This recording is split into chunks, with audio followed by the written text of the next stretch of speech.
नमस्कार साथीहरू, श्रव्य पुस्तक च्यानलमा हार्दिक स्वागत छ। आज हामी भौतिकवादको बारेमा कुरा गर्दैछौँ। भौतिकवाद एउटा सरल विचार हो जसको मान्यता अनुसार यो सारा दुनियाँ र यहाँका सबै कुरा पदार्थका अणुबाट बनेका छन्। आत्मा वा भगवान जस्ता अदृश्य कुराहरू छैनन् भन्ने मान्यता राख्छ।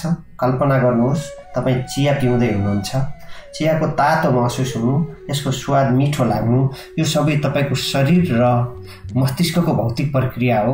भौतिकवादले मान्यता राख्छ कि जीवनका सबै कुरा यस्तै भौतिक चिजहरूबाट आउँछन्, कुनै पनि जादु अथवा अलौकिक शक्ति भन्ने छैन।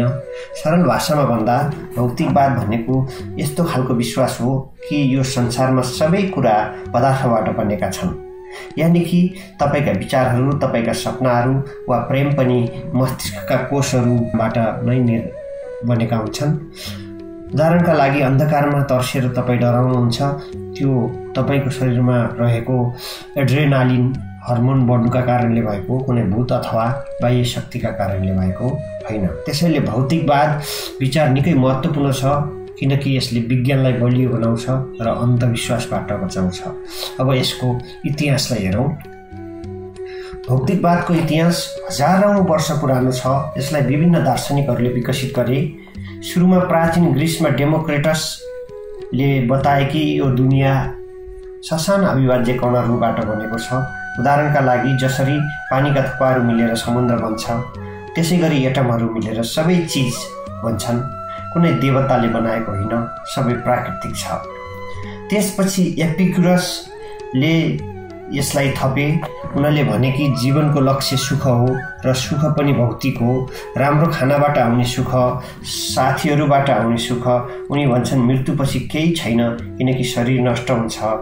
प्रसङ्ग अनुसार उनीहरूको समयमा मानिसहरू देवताबाट डराउने गर्थे, तर एपिक्युरसले भने डराउनु पर्दैन, सबै विज्ञानमा आधारित छ। 17औं शताब्दीमा बेलायती दार्शनिक थोमस हब्सले यसलाई आधुनिक बनाए। उनको किताब लेभियाथनमा थोमस हब्सले लेख्छन् कि मानिसहरू मेसिन जस्तै छन्, शरीरका भागहरूबाट चल्छन्। जस्तै घडीका पार्टहरू मिलेर समय देखाउँछ, त्यसै गरी शरीरका अङ्गहरू मिलेर विचार आउँछन्। थोमस हब्सले राजनीतिमा पनि यसलाई प्रयोग गर्दै समाज पनि भौतिक आवश्यकताबाट चल्ने बताएका थिए। त्यसै गरी 19औं शताब्दीमा कार्ल मार्क्स र फ्रेडरिक एङ्गल्सले डायलेक्टिकल म्याटेरियलिजम बनाए। उनीहरूका अनुसार इतिहास र समाज आर्थिक उत्पादन भौतिक चिजहरूबाट निर्धारण हुन्छ। जस्तै धनी गरिबको लडाईँ पैसा र सामानबाट आउँछ, कुनै भाग्यबाट होइन। यसले कम्युनिजमको आधार बनायो। आधुनिक समयमा डेनियल डेनेट जस्ता दार्शनिकहरूले यसलाई न्युरोसाइन्ससँग जोडेर हेरेका छन्।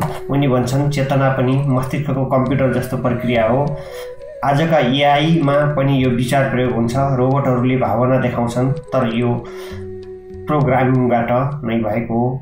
यो विकासले देखाउँछ कि भौतिकवाद समयसँगै बढ्दै आइरहेको छ। भौतिकवादका मुख्य विश्वासहरू सरल छन्। यसले भन्छ कि पदार्थ नै सबै कुराहरूको आधार हो। पहिलो मान्यता अनुसार केवल पदार्थ मात्र अस्तित्वमा छ। यसले मोनिजमलाई मान्यता विश्वास गर्छ। दार्शनिकहरू जस्तै डेमोक्रिटसले भने आत्मा अलग छैन, तपाईँको सपना पनि मस्तिष्कका इलेक्ट्रिकल सिग्नलहरूबाट नै आउने गर्छ।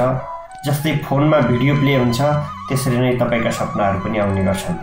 दोस्रो मान्यता कस्तो रहेको छ भने भौतिकवादको सबै घटनाहरू भौतिक कारणबाट उत्पन्न हुन्छन्। थोमस हब्सले भनेका छन् भावनाहरू शरीरका रसायनहरूबाट आउँछन्। यदि तपाईँ प्रेममा पर्नुहुन्छ, यो डोपामिन हर्मोन बढ्नुको कारणले हो, कुनै जादु अथवा आश्चर्यको कारणले हुँदैन। तेस्रो मान्यता कस्तो रहेको छ भने भौतिकवादको समाज र इतिहास पनि भौतिक रहेको हुन्छ। कार्ल मार्क्सले भनेका छन् क्रान्ति आर्थिक असमानताबाट आउँछ। नेपालमा पनि राजतन्त्र फालिनु आर्थिक र सामाजिक कारणहरूबाट नै भएको, कुनै दैवी शक्तिबाट भएको होइन। यी सम्पूर्ण मान्यताहरूले जीवनलाई व्यवहारिक बनाउँदै गइरहेको छ। अब भौतिकवादका सबल र दुर्बल पक्षहरूको विषयमा पनि थोरै चर्चा गरौँ। भौतिकवादका सबल पक्षमा भौतिकवादबाट विज्ञान जोडिन्छ र डेनेटले भने जस्तै यसले रोगहरूको उपचारमा मद्दत गर्छ। जस्तै डिप्रेसन मस्तिष्कको केमिकल असन्तुलन हो, यसलाई औषधिले ठिक गर्न सकिन्छ। कोरोना भाइरस भौतिक हो, यसलाई भ्याक्सिनले रोक्न सकियो। त्यस्तै गरी अर्को छ भौतिकवादको सबल पक्षमा, भौतिकवाद सरल र प्रमाणित छ। एपिक्युरसले भने जस्तै अनावश्यक कुराहरू जस्तै भूतहरू, पिचासहरू जस्ता कुराहरू हुँदैनन्। यसलाई भौतिकवादले हटाएको छ। वैज्ञानिकहरूले एटमहरू देखेका छन् तर आत्मा कहिल्यै देखेका छैनन्।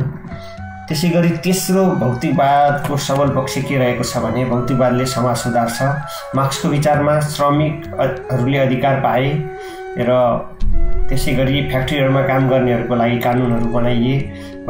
यी सबै भौतिक आवश्यकतामा आधारित छन्। यसै यिनैले नै भौतिकवादलाई बलियो बनाएका छन्। त्यसै गरी भौतिकवादका कमजोर पक्षहरू के छन् त त्यसलाई पनि सरसर्ती हेरौँ। भौतिकवादको पहिलो कमजोर पक्षको रूपमा चेतनाको रहस्य रहेको छ। डेभिड चार्ल्स भन्ने आधुनिक दार्शनिकले के भनेका छन् भन्दा भौतिकवादलाई हार्ड प्रब्लम भनेर भनेका छन्। कसरी भौतिक मस्तिष्कबाट व्यक्तिगत अनुभूतिहरू आउँछन्, रातो फुल देख्नुको मजा कसरी मात्र इलेक्ट्रोनहरूको हो जस्ता प्रश्नहरू उनले सोधेका छन्। त्यसै गरी फ्री विल अथवा स्वतन्त्र इच्छाको समस्या पनि भौतिकवादको रहेको छ। यदि कुनै पूर्व निर्धारित छ भने, हरेक कुराहरू पूर्व निर्धारित छन् भने हामीले गरेको निर्णय कसरी हाम्रो आफ्नो निजी निर्णय हुन्छ। त्यसैले थोमस हफको विचारमा यो पनि कमजोर पक्ष हो।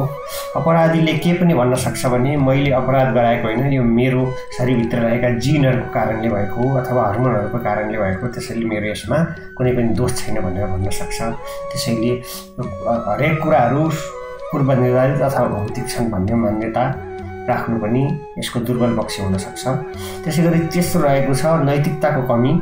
कार्ल मार्क्सको सिद्धान्तमा पनि यदि सबै भौतिक हो भने केलाई राम्रो भन्ने, केलाई नराम्रो भन्ने, राम्रो र नराम्रो भन्ने आधारहरू रहेका छैनन्। प्रेम र दया भनेको पनि केवल केमिकल मात्रै हो भने यसको के मूल्य, के अर्थ भन्ने कुराहरू रहेका छन्। त्यसैले यी दुर्बल पक्षहरूले गर्दा भौतिकवादलाई थुप्रै चुनौतीहरू पनि दिइरहेका छन्। निष्कर्षमा भन्नुपर्दा भौतिकवाद सरल विचार हो जसले संसारलाई पदार्थमा आधारित बनाउँछ। डेमोक्रेटसदेखि मार्क्ससम्मका दार्शनिकहरूले यसलाई बनाए।